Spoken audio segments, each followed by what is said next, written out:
Ever since the big race where Matter shocked the world by winning, backward no less, everything in Radiator Springs changed. Suddenly Matter wasn't just Matter the tow truck anymore. He was Matter the miracle racer. He was on magazine covers, commercials. A soda company even released a flavor called Rusty Lightning. Tourists lined up for hours just to get his autograph, usually written with oil on napkins. And Mater, he was having the time of his life. At first, anyway.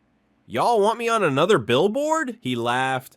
"Well shoot, as long as my dent's on the good side." He had custom rims, a personal pit crew, even a theme song that played every time he entered a room. Life was shiny, fast, and full of flashing lights. But not everyone was cheering. Far from the spotlight, Lightning McQueen sat quietly in the hospital garage, watching it all on a tiny TV. The same reporters who once chased him were now camped outside Matter's garage. He smiled at first, but as Matter's laugh echoed from every screen, the smile slowly faded. Back in Radiator Springs, life revolved around Mater now. Mater Burgers replaced Luigi's Pizza on the town's menu board.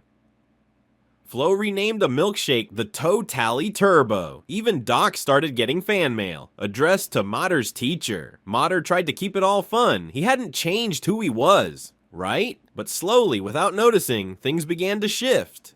He stopped showing up to tractor tipping with the gang, missed movie nights at Flo's, and when Lightning called to chat, Mater would say, "Sorry buddy, can I call you back? I got a photo shoot with some race fans from Tokyo." The calls stopped coming. Meanwhile, Lightning sat alone in his hospital bay, staring at the photos taped to the wall. Old races, road trips with Mater, their first drive through Route 66. Rusty's had offered him a new engine, but something inside him hesitated. Would Mater even care if I came back? Lightning whispered to himself. Or am I just yesterday's news? That question hung heavy in the air like an oil cloud before a thunderstorm. Because while Mater's fame was growing, so was the distance between two best friends.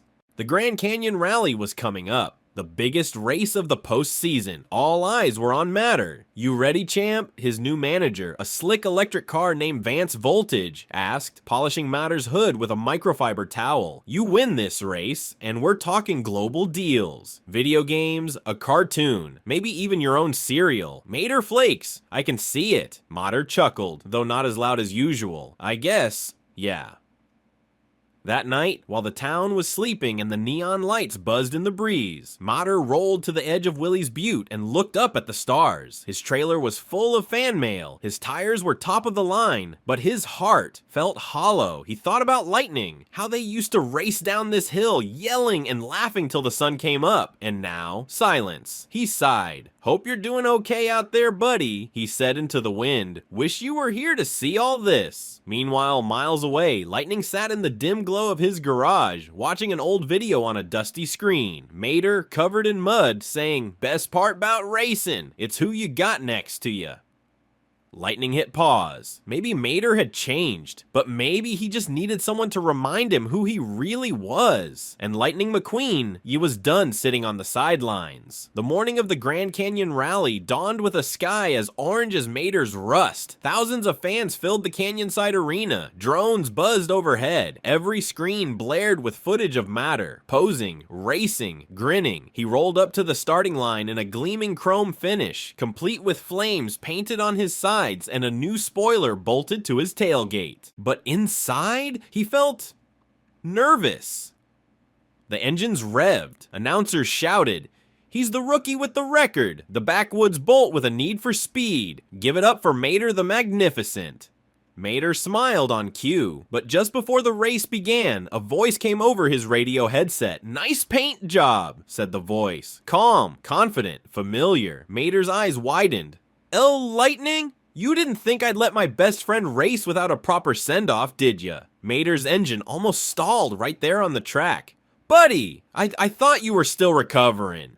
"Got my motor back. Took a while. But hey, what's horsepower without heart?" Mater's eyes shimmered. He looked at the stands, and there, in the VIP box, stood Lightning McQueen, smiling, headlights bright, cheering him on. Mater revved his engine, but this time not for fame. This time, it was for them. The green flag dropped, and Mater was off like a lightning bolt wrapped in a tow cable. He roared through the canyon curves, drifted around cliff sides, and even did a loop-de-loop by accident, though he played it off like it was planned. The crowd went wild, but even as Mater led the pack, something didn't sit right. Each time he zoomed past the jumbo screens flashing his face. Each cheer that called his name instead of Lightning's. Each billboard that said Mater McQueen. It felt less like a celebration and more like a mistake. Midway through the race, his radio crackled. Mater, you're killing it out there. Vance voltage buzzed. Just remember, this is about you now, not your washed up friend. Don't blow this with some sentimental stunt. Mater's eyes narrowed. Washed up friend. He slammed on the brakes, hard, and skidded sideways into a cloud of dust. The other racers zoomed past. Vance screamed in his earpiece. What are you doing? Mater took off the headset and tossed it out the window. He wasn't racing for contracts, or cereal boxes, or fame. He was racing for friendship, and it was time to make things right. Mater took a deep breath and eased back onto the track, but this time he wasn't chasing the finish line. He was chasing something bigger. Every turn, every rev, every bump of the canyon road echoed with old memories. Late night drives with Lightning, races under the stars, fixing flat tires, and laughing till they both ran out of gas. And as he rounded the final corner, Mater did something nobody expected. He slowed down. The crowd gasped. Reporters leaned forward. Even the drones wobbled in confusion. Mater pulled off the track, just feet from the finish line, and turned to face the crowd. "This engine?" he called out, revving it once. "It ain't mine." A hush fell over the stadium. "I've been running on Lightning McQueen's engine since the day he got hurt. But all this," he gestured to the lights, the ads, the roar of the crowd. "None of it feels right if it means leaving my best friend in the dust." He smiled genuinely, for the first time in weeks. True power don't come from what's under your hood. It comes from the friends who believe in you, even when you forget to believe in yourself. And with that, Mater backed away from the track and let someone else cross the finish line. His silence that followed was louder than any cheer Mater had ever heard. Then, one by one, fans began to rise. Applause echoed through the canyon like rolling thunder. Not for a record, not for a win, but for a rusty tow truck who remembered who he really was. Back in the stands, Lightning McQueen couldn't stop smiling. His eyes shimmered with pride. As Mater rolled back toward him, the two friends locked eyes. And in that moment, no words were needed, but Mater said some anyway. "Sorry I got caught up in all that race car razzle-dazzle," he said, rolling to a stop beside Lightning. "I forgot what really matters." Lightning nudged him gently. "You didn't forget. You just had to take the long road back." They laughed. That night, the stars above Radiator Springs twinkled just a little brighter. The crowds had gone, the cameras shut off, but the town was alive with warmth and laughter again. No more managers, no more billboards, just Lightning and Mater, best friends under the desert sky. And somewhere in the back of Flo's, stuck to the fridge with a magnet shaped like a tow hook, was a handwritten note from Mater. "Fame fades, friendship don't.